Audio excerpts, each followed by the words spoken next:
So most people tend to feel as though they're wrong or is something wrong with them when they place a boundary and they refuse to go back to people, places, and things that were traumatizing and traumatic to them. And it's nothing wrong with you when you set the standard for your own life. And when you set up boundaries and you say, no, I don't want that. I don't want to be around that. I don't want to go back there. I don't want to be around this group of people or that person or those group of people. It's not that you hate anybody. It's not that you're mad at anybody. That has nothing to do with it. It's about preserving you. How much more of you do you have left? After everything you've been through in your life, after you get to age 40, 50, even age 35, and the way girls are going at this rate, what do you have left at age 25? See, the earlier you recognize and realize disorders and dysfunctional individuals, the faster your deliverance comes, the faster you are to say, no more. I'm not dealing with that. No. Doesn't make you evil. Doesn't make you mean. It doesn't make you demonic because you're saying, I want nothing. I'm sorry. I can't even override it. I want nothing to do with that. I want nothing to do with you. I want nothing to do with them. It doesn't make anybody evil. It doesn't make you wicked. It doesn't make you a devil just because you don't want to be abused verbally, psychologically, mentally, emotionally. And I love it when I see people who say there's something better in life. There's something better in life. I know it's something better for me. And so when you see people start to say it's something better for me, someone better for me, they start to really set the atmosphere and set the tone for better. Yes, you might have been one way in the past. You could have been a person who was hard to get along with, a person who acted out of your emotions. You could have had a temper problem, so forth and so on. But that's who you were then. So the new you you're working on now, the new you will invite new people. And the old you, whenever you go back to, or when you ever act like that, will always be a comfortable place for the people in your life who were there before. Dysfunctional people. All right?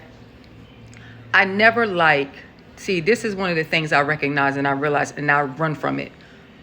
A lot of times when people see that they can't control you, they can't control you, they can't manipulate you, and you won't fall into the trap or go into the trap.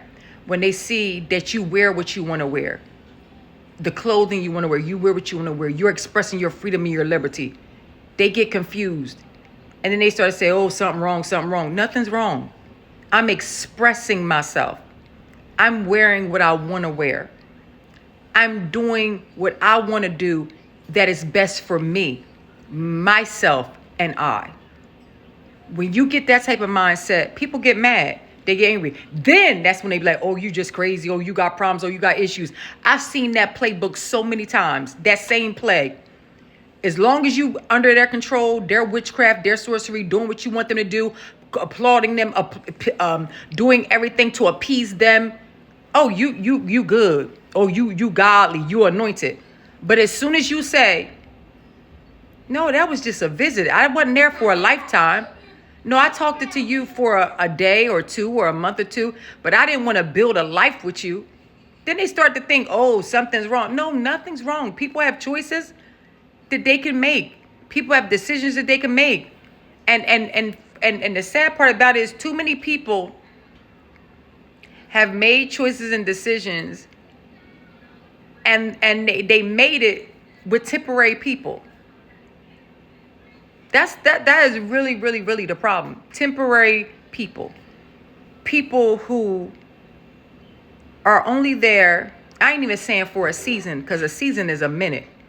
They're not even there for 2 days. And yet you done mapped out your whole life and you done put them in it, and you done made all these changes and adjustments for this person. They haven't even been in your life for 2 days. No. And so what we going to do right now, because what the devil get mad about, and on this Juneteenth, I'm delivering the message. I have nothing against nobody, but I'm going to deliver this message. What they get mad about, and certainly in a lot of churches, the pastors get frustrated and they get mad when they think they're your help.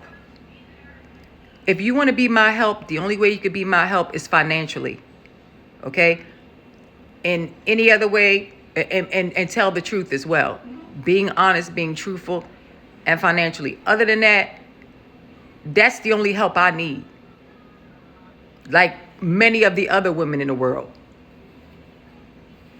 I just pray that more men can be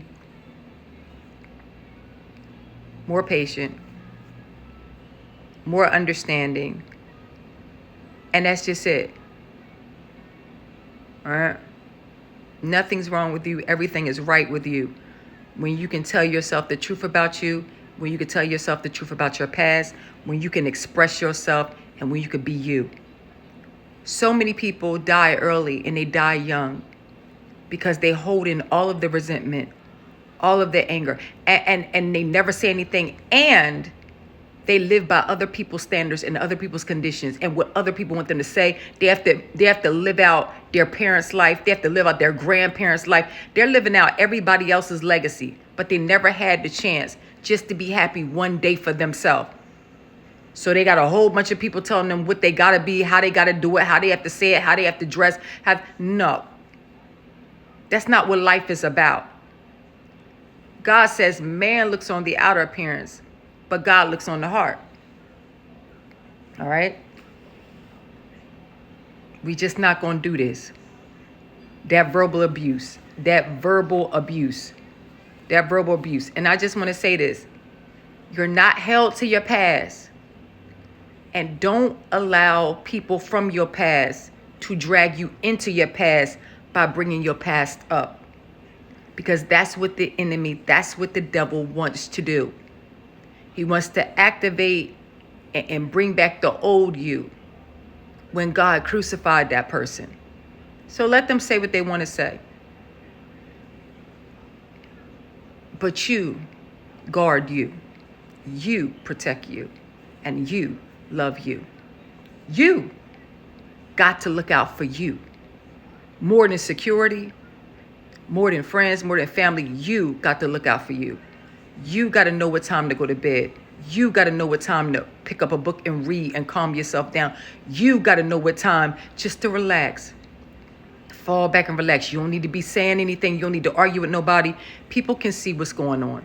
You don't need to say anything at all. Just relax. All right? Every day that you wake up don't have to be a fight. It doesn't have to be a war. It doesn't have to be a battle.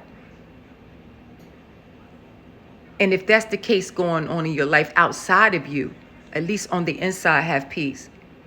Peace comes through many different avenues. Some find it in church. Some find it in a friendship. Some find it in a relationship.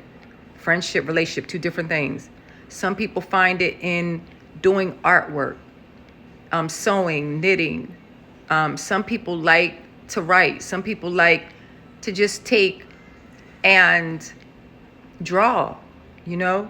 Some people like to write music, write songs. Some people, they just like to take walks at the nature trail. But do whatever you have to do to keep peace on the inside, because it's enough going on the outside.